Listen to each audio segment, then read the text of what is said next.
Morning, Year 4 artists. We are on lesson 3 of our art project. Halfway through now. We've had 2 lessons. We've got 2 lessons to go. This is the point where we're really in the middle of our thinking. We've had some experimenting with our line drawing. We've drawn some shapes. And now today we're going to move on and think about the art element of space. So we're looking a little bit more detail about that in a moment. We're going to continue to experiment with our pencils. We are going to have a go at drawing a landscape, and we're going to continue to look at Russo's works. So what do you need for today's lesson? You need a pencil, you need some plain paper, you might need a rubber. And the last thing you need, you're not going to be able to go and get now necessarily, but for the task that we're going to do in the middle of the lesson, you need to be able to have a view from your window. So you either need to position yourself now so that you're in front of a window and you can see out of the window. And it, hopefully, if you've got a garden, get yourself into the room where you can see out of a window into your garden. If you haven't got a garden, but you've got a view of some trees or something in one of your rooms, try that. And if you can't do that, then you could use a photograph or a picture of somewhere that you've been outside that you've got to use, okay? But we need a nice outdoor view, preferably with some trees and plants in it if you can. Right, when you're ready, we're going to get started with our activity for today. So we're going to do something called emotion drawing today. We are going to just use lines and shapes, and we're going to try and use those lines and shapes to show emotions. So let's have a look and see how that's going to happen. We are going to have a go at splitting. First of all, we're going to split our page up. Okay, so we're going to take our piece of paper, we're going to have it landscape, and we're going to fold it in half longways, like that. And then we're going to try and fold it roughly into 3. So if you kind of have a look at it, it's about the same size, pretty much. Doesn't have to be absolutely perfect, so that we end up with 6 sections. So our piece of paper is going to be in 6 sections. Okay, so I've got my 6 sections of my piece of paper, flattened it back down. Okay, in each section, we're going to try and draw a different emotion. Okay, so I'm going to start off with the emotion happy. Okay, I'm not just going to draw a smiley face. I am going to have a go at just using a line or a shape to show happy. So I'm going to think maybe I will use a curved line that looks a bit like a smile, and I might put that all over my section to show happy. I am then going to think about a totally different emotion. I'm going to think about being furious. And when I think about being furious, I think it might be more a diagonal line. I think when I'm feeling furious, my line gets really pointy, and my pressure, because I'm really angry, sometimes you push harder, don't you? So the pressure of my pencil might get harder. There is no right or wrong answer to this, okay? You're just going to think about what your hand wants to do when you think of that emotion. So think about all those different kinds of lines that we've got. So we've got our vertical lines, we've got our horizontal lines, we've got our curved lines, we've got our zigzag lines.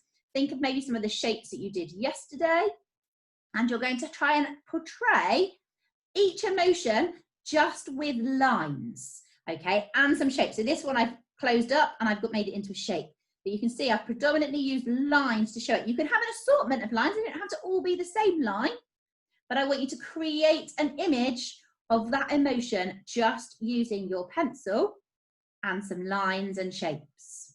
No drawing faces. I don't want you to see a picture of a face. I just want to see basic lines and shapes. Okay, press pause and off you go. Okay, how did you get on with that? Did you manage it? Shall I show you some examples that other people have done? Yours is not necessarily going to look like any of these, but these are just some that some other people have had a go at, and you might be able to compare and see. So you can see here, we have got another person here who's drawn some very straight lines with lots of sharp points to them for anger. We have got some very wavy, gentle lines for calm here. We have got some curly lines for excited. We have got Oh, here, look, hungry. I think that looks a bit like how I think of my tummy feeling when I'm hungry, and it kind of rumbling and the little ripples of rumbles. So you can see all of these are just using lines and a few shapes to show the emotions. I wonder which emotions you chose and how you portrayed them. Do any of them look similar? You can see here, this one was stressed and frustrated. It's all a bit crazy, isn't it? And there's hardly any space on the page because there's so many lines drawn. Some of the others have got lots more spaces, and we're going to be looking at space today and the gaps between different shapes. So well done. I hope you've had a go at that. You are more than welcome to have a second go if you want to. Now you've seen these. What I didn't want to do was show you these before we started, because I didn't want you to copy the same ones. I wanted to see what happened with your hand. So it doesn't matter. You can have any ideas you want. If you want to have a go at some more emotions, you can create yourself another page now and have a go at that. We're going to move on and look at our focus element for today now. So we're focusing on space today, and that's all to do with the area around, above, and within the objects that we're drawing. And space is often thought about as the gaps between things.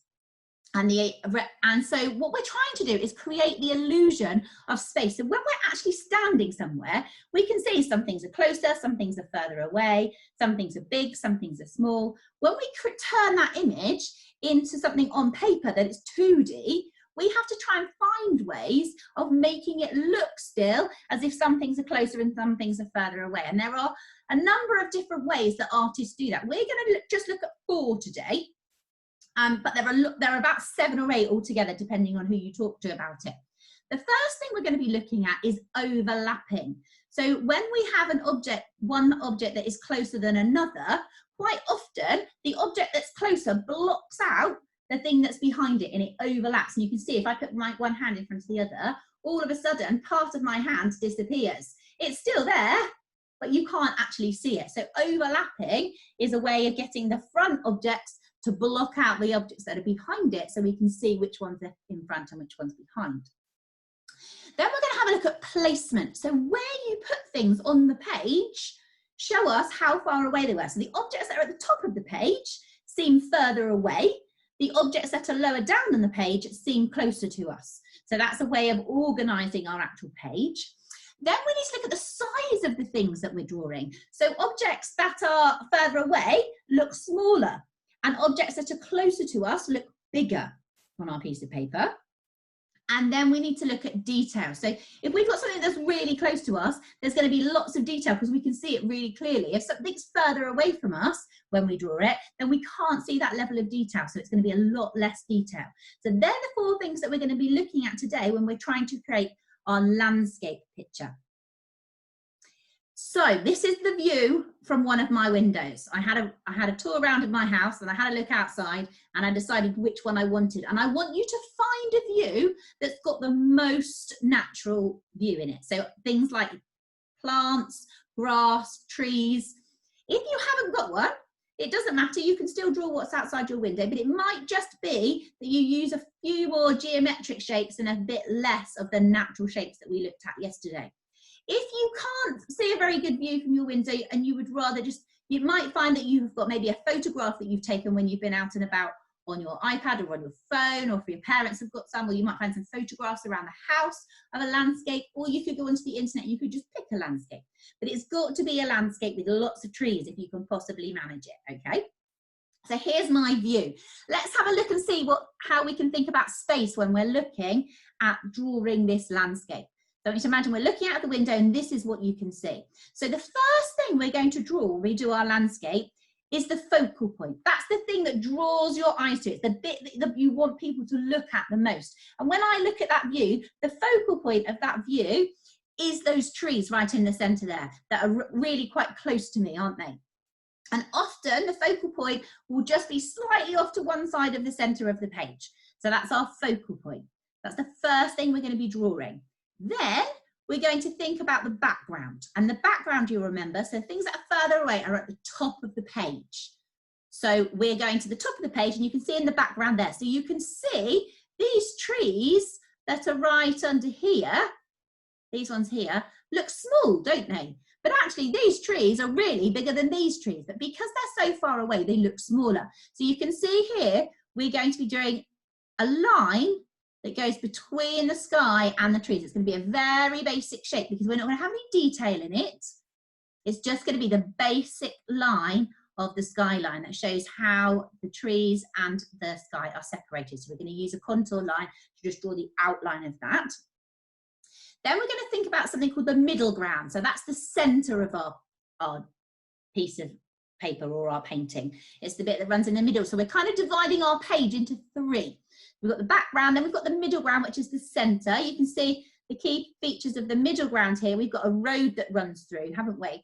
So that's there, and that's going to have a little bit more detail on it than the background is, and it's going to be a little lower down the page. And then right at the end, we're going to start thinking about the foreground, the things that are closest to us, and we're going to draw those, and we're going to draw those in a lot more detail. So we may decide that we're going to do some shading inside there. We will probably be using lots of different lines inside our shape rather than just the outline around the outside of our shape to give it real detail. So that's our plan for today. We're going to start with our focal point, then go to our background, then our middle ground, then our foreground, and we're going to try and add more and more detail as we come further down the page. So should we have a start? Should we give it a try? So these are the things to remember. I will put them back on the screen once I ask you to get started, but I'm gonna have a little demonstration now of how I want you to do that, okay? You can either do it in front of a photograph or you could do it in front of your actual window. It would be better if you did it in front of your actual window, but if you can't, because you haven't got a place where you can sit and see easily, then you can take a photograph of it and use the photograph. So here's my photograph. I've just used a photograph because I can't very easily show you my view at the same time as showing you what I'm drawing. So I've got my photograph there, and you can see, here's my focal point, okay? You can, if you want to, if you're using a photograph, you can fold it into three, so it's in three sections if you want to. So this bit's going to be my background, this bit's going to be my middle ground, and this bit is going to be my foreground, okay? And this is my focal point. So the first thing I'm going to do is draw my focal point, and I need to look at how much of the paper that focal point takes up. So you can see, if I look at the height of my paper, and make sure your paper is landscape, which means it's long ways rather than up and down, because that makes it much easier to draw a landscape.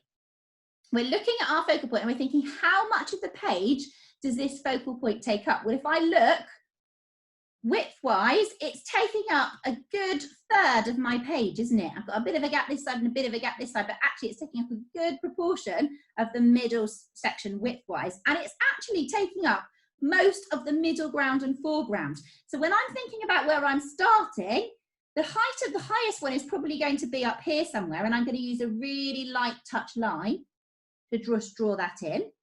And when I'm thinking about the width of them, it's probably going to go down here and probably going to go right across to maybe here. So I'm going to draw some very faint lines to give me an idea about the size to start off with.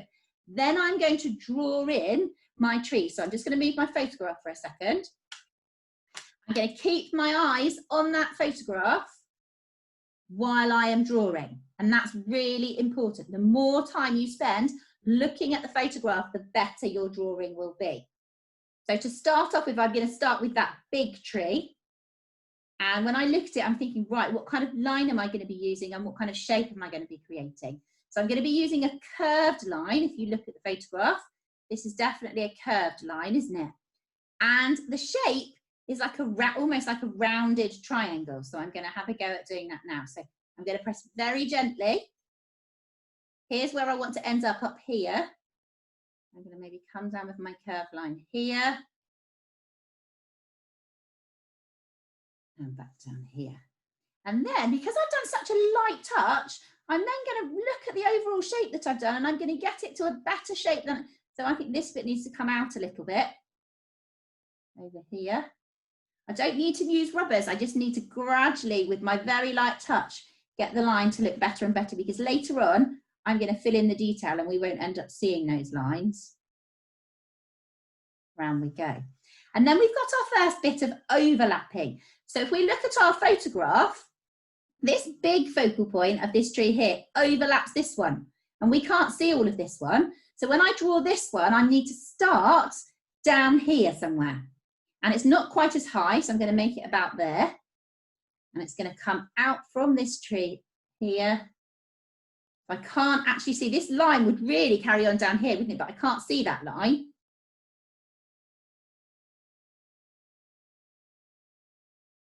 And I'm going to go down like that. So I've got my big tree in the front, and because this is overlapping, this tree looks like it's behind. So that's the start. Look nice. This is, I've done this slightly harder than I would do normally so you can see it better, but you need to draw really faint lines. I should barely be able to see the lines that you're drawing. Right, step 2, background. So we're going to look really carefully at this view again, and we're going to try and create this line here, right in the background where the sky is separated from the things that are on the land. I want to see if I can recreate that line as closely as possible. This is going to take me quite a long time. I'm going to move my page down a little bit so you can see the very top of my paper. So when I look at my photograph, if I fold it into 3 pieces, you can see that actually the skyline is all in the top. You see that there? Is all in the top third of my picture. So fractions are really useful in art because you could divide the page up and think about which section. So I want it in the top third. So I'm going to be drawing it right up here, and it starts with, all these lines are curved actually because it's natural. I haven't got any buildings. If you've got buildings in your landscape, you might find that you have some more geometric shapes than I do, but mine are very much, trees are a bit higher up here. And then it comes down. And I'm trying really hard not to look at my page as much as I'm looking at my photograph. A bit more sky down here because the trees are a bit further away.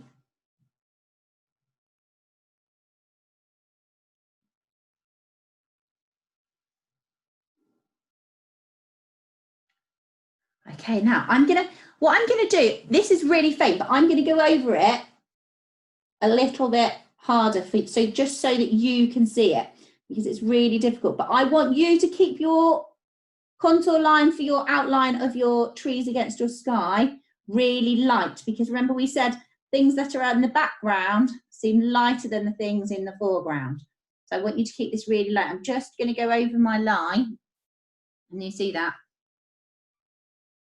so that you can actually see that line there. So you can see I've got some tall trees up here, I've got some lower trees down here.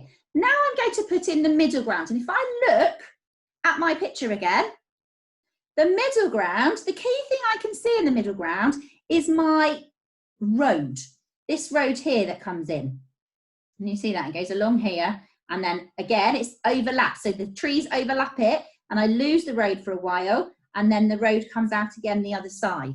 So that's the next bit lines that I'm going to draw in now. So I'm going to start over here, and I'm going to think, right, how far is that road down? Where does that road, I think the road starts about here, and if I look at my tree, it comes down to about here, and it actually narrows. So I'm going to draw this line in here, and then I'm going to draw another line. It actually looks like it gets a bit wider at the end there. And then where does it sit on the other side? If I imagine this line going through, curves upwards to this side. And then I'm going to take my other line.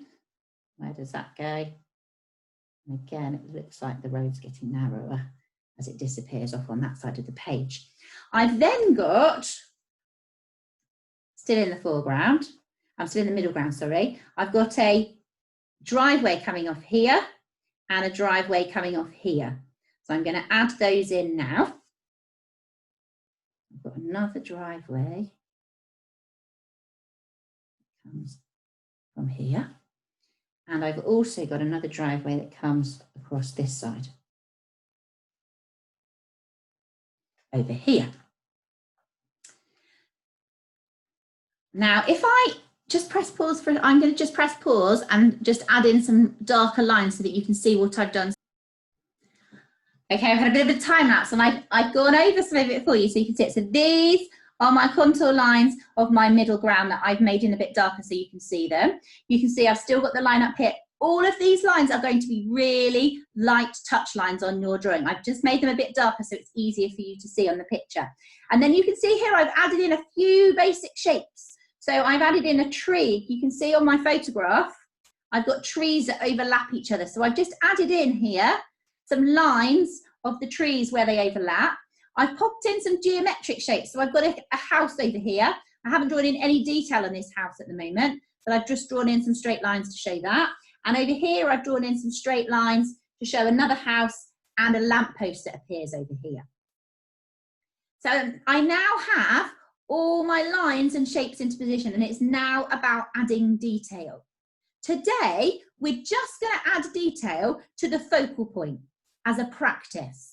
Okay, so I'm going to look really closely and I'm going to decide now the detail that I'm going to add. What shape does that detail need to be? And if I look, it's not as obvious from the photograph, but when I actually look at the shapes that the tree in the front is making, I've got a mixture of curved and straight lines that I can see. So what I'm going to do now is I'm going to add in some detail just on my focal point. So the rest of your landscape today, you're just going to leave as lines. If you want to colour it in afterwards, you can, but we're just going to use, for the purposes of the lesson, we're just going to use lines, okay? We're just going to use our normal pencil, and we're going to use different lines to fill in the detail on here. So I'm just going to add detail to my focal point today. We've got the rough outline of our landscape, and now I'm adding detail to here. So I think that they're going to be quite wavy lines that I'm going to add in here, and they're going to be quite dark lines. So I'm pushing a bit harder with my pencil. I'm going to make this line a bit harder now because I'm happy with that line. Bit of a strange bush this. You can see that I'm adding in detail. So this is going to be the darkest part of my picture because I'm filling the space. This space is going to be full up with detail. These over here are going to be pretty vague. You can't really see what they are. You get a sense of what they are. You can see here, I might add in a little bit more detail to some of the trees perhaps around here, but the main detail that I'm going to add is to my focal point. And I just want you to use different kinds of lines. So I want you to think about all those lines we used. Some of them are going to be appropriate for your picture, some of them aren't. So we had those diagonal lines. We had some cross hatching. Do you remember when we looked at cross hatching? If you think there are parts of your drawing that would look best shaded in with cross hatching, you can add cross hatching. You can use lots of straight lines. We saw the Van Gogh picture that used lots of straight lines. That might be really useful. Horizontal lines might be really useful if you just want to get a sense of bricks on a building, for instance. You might decide that you need to use your curly lines. Whatever lines you think most portray the detail of this focal point, and you're just going to complete your focal point. Off you go. Have fun drawing your landscape. How did you do? Have you got a landscape? Are you pleased with your landscape? Do you think you've got the space right? Have you got the background right at the top of your page? Have you got the middle ground with a little bit more detail further down your page? And did you manage to get that foreground and that focal point with lots of detail? I hope you did. Let's have a look and see how Russo does that. Have a look at some of his paintings today. So here's one of his paintings. Where's the focal point in this painting? Where do your eyes get drawn to? I think actually when I first look at it, I spot that monkey that's just above those red leaves, and my eye gets really drawn in to looking at that monkey, this one here. And I think it's partly because of where it's put. It's put quite far down the page, isn't it? I also kind of get drawn to this monkey here. So I think this section here is where my eyes get taken. If I look in a bit more detail, I might spot these monkeys over here, but actually it's not the first thing that draws my eyes to it. So the focal point, I think, is round here, and there's some real contrast here. You can see there's lots of dark and light, and there's a lot more detail. The trees over the back here, look, they've just got a few odd lines. You can't really see it. The further the trees come down the page and the closer they get to us, the more detail they've got. Can you see any overlapping to give us a sense of space? Where can you see the best examples of that? I was looking at this part here. You can see there, look, the creature's being overlapped by lots of leaves. And you can see the further forward, the green leaves are being overlapped by the red leaves here. And you can tell that the monkey is behind the red leaves because the red leaves are blocking out some of the monkey. So lots of overlapping in that picture. If we look at this picture, Again, what's the focal point of this picture? Look, slightly off center is our tiger, which I think is supposed to be our focal point there. You can see him popping out from around there. You can see the leaves and things in the foreground here are much more detailed than what you can see over here. We just got big blocks of colour over here, haven't we? And that's where our lines would come in. You could paint those in. Once we've drawn those contour lines, you could paint those in different colours to help create a painting if you wanted to. And we've got lots and lots of overlapping here. So you can see the leaves are overlapping the tiger. These trees are overlapping the trees in front of, that are behind it. And you can see here, this plant here is overlapping it all. They've decided to put this plant here in the foreground, overlapping some very general colouring that's been done behind. So Russo uses the same techniques as we've just been using. And he would have sketched that painting, because he was a really keen sketcher. He would have sketched that painting like we did before he added the paint to it. So let's find out a little bit more about Russo today. So we found out yesterday that he was a self-taught painter, didn't we? And that when he went to his first exhibition, it was a bit of a disaster. So we're carrying on with our book today. Henry walks around the city, gathering ideas for his pictures.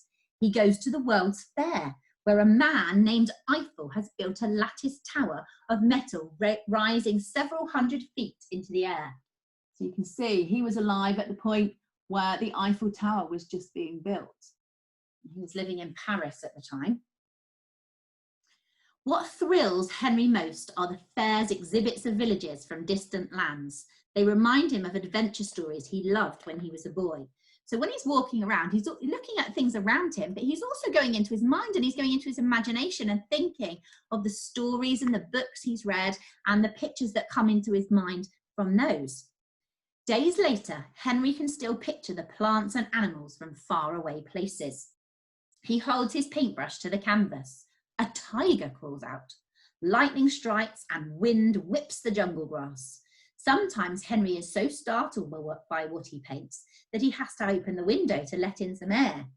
And here you can see the illustration is taken from one of those paintings we were just looking at. That painting's called Surprise, or it's got two titles, The Tiger in the Storm. And here's the tiger that this illustrator has taken from Russo's actual painting. And here's Russo here, painting that painting.